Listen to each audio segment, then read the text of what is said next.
We take great pride in the Biennial's efforts to raise awareness of people with disabilities and lift up the importance of making our community and our congregations the equal and inclusive places they must be.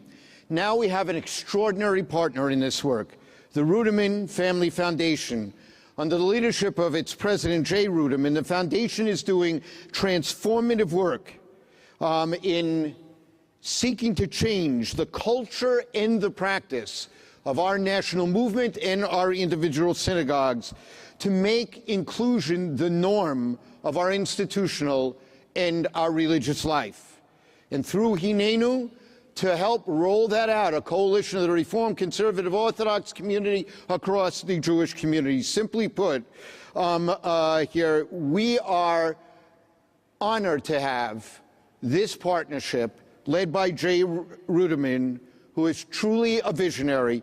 7 years ago, after serving as an assistant district attorney in Massachusetts and for leader of AIPAC's New England office, he took over the Family Foundation, made Aliyah, and since then, he has been changing the world, a true Rodef Tzedek pursuer of justice. Ladies and gentlemen, join me in welcoming Jay Ruderman.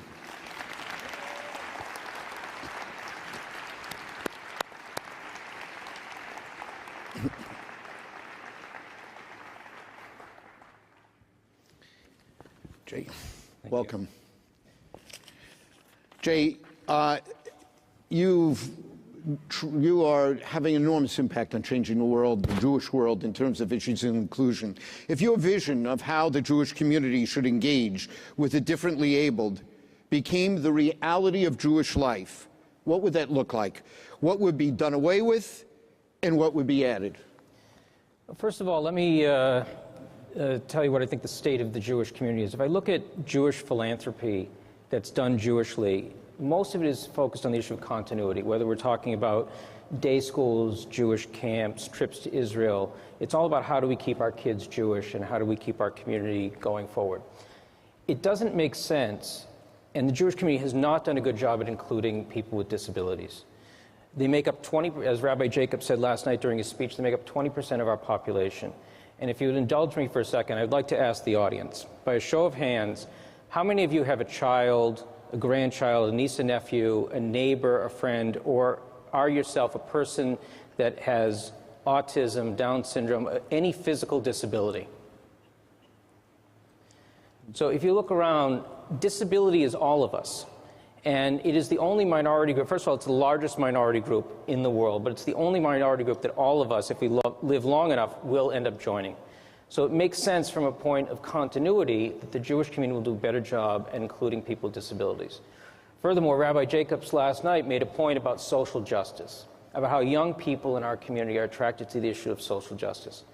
Well, social justice is not just doing something for people across the city or across the world, it's in our own congregations. And inclusion is social justice. So the more inclusive we are, the more attractive community will be for all of our young children.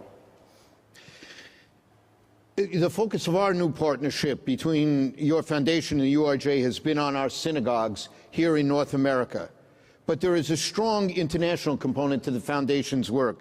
I thought it would be interesting to just talk for a moment about that work internationally and in Israel.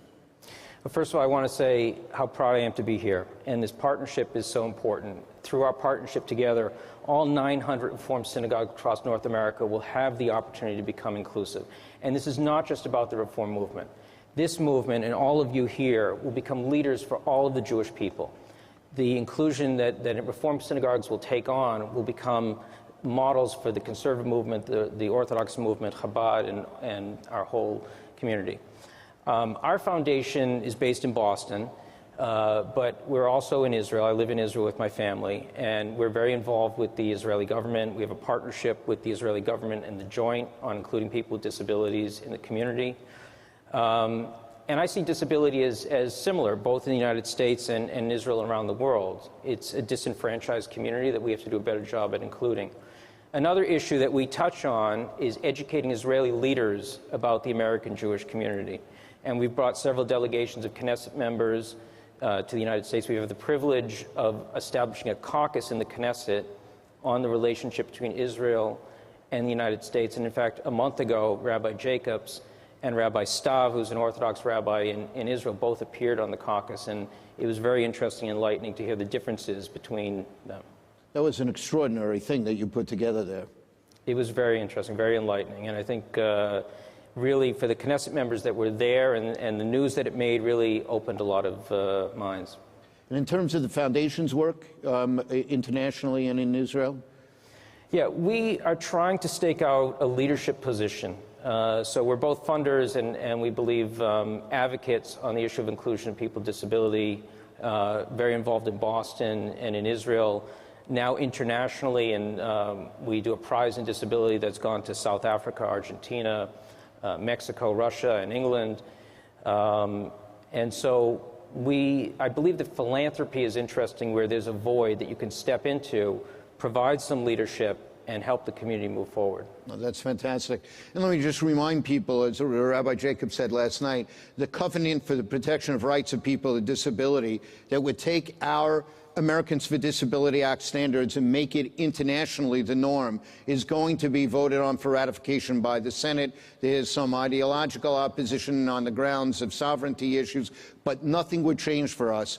All of our standards, we already meet the standards of the treaty. So please call your senators, please, and urge them to endorse the treaty.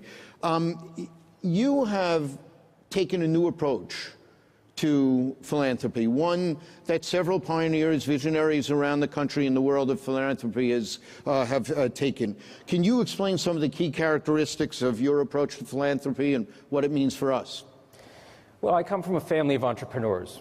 So when we started to get involved in philanthropy, we wanted to be more hands-on, which I don't think we're unique. I think that that's the direction that philanthropy is going in. I had this conversation with Jeff Solomon, who runs the Bronfman Foundation, about how involved should we be in our projects. And he said, you know, if you're making a cake, you want to be involved in writing the recipe, but not in making the cake and putting your hands in the batter.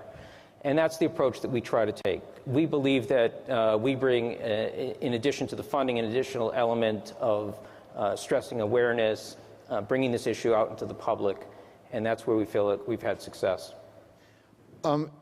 So as you look at the field of philanthropy, what would be an example of someone who you most admire in the philanthropic field? Well, first of all, I think the natural answer would be Bill Gates, because he's someone that's been, you know, so successful and one of the most successful business people in the world, and now has devoted himself completely to the issue of philanthropy, and I think is going to be one of the most successful philanthropists in the world.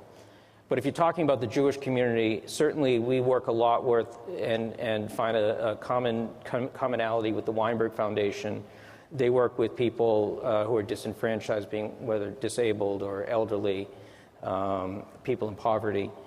And I would say also Lynn Schusterman. I think Lynn Schusterman, her work that she's done on the gay and lesbian issue and bringing that to the forefront of the Jewish community, I applaud her. And let me turn back to our congregations. So give us a picture from your experience.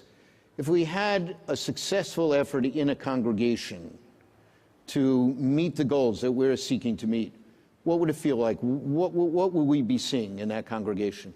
I think the ultimate goal for me, and probably for URJ, is for this project not to have to exist. That we reach a point where we don't even think about inclusion of people with disabilities. They're there, they're in our congregations, they're full-fledged members. And my goal personally in terms of philanthropy is to go out of business. That the issue that we champion doesn't have to be championed anymore because it's such a natural part of what we do. And I think also for URJ, you want to reach that point also. So a quasi-personal question here. You lived in Boston, during which you seriously explored a run for Congress. Now that you, your wife, your 4 children live in Israel, you considering running for office there? And if so, what would you most like to see changed in Israel and achieve? Wow. Well, first of all, I have no interest in running for office, okay? I think that I'm too American. I live in Israel, my kids and wife are Israeli, but, you know, I'm too American to enter into that sphere. But I feel that the philanthropy that we practice taking an advocacy role is a form of, I draw on my political background, my law background, and I find that to be satisfying. In terms of what needs to be changed in Israel, I don't know where to start on that answer. Listen, you have laid out a vision for us that's an enormous challenge. It is an honor for us to be with you, and we look forward to a real partnership between your foundation, the URJ, and all of the synagogues represented there. And I think all of us understand that we will only succeed if your vision of creating something in which this will no longer be needed because it will be the reality of life is what we are facing. So for all you have done, may you go forward with success and strength and faith in the future that you're helping to shape. And on behalf of all of us, we are abidingly grateful. Thank you.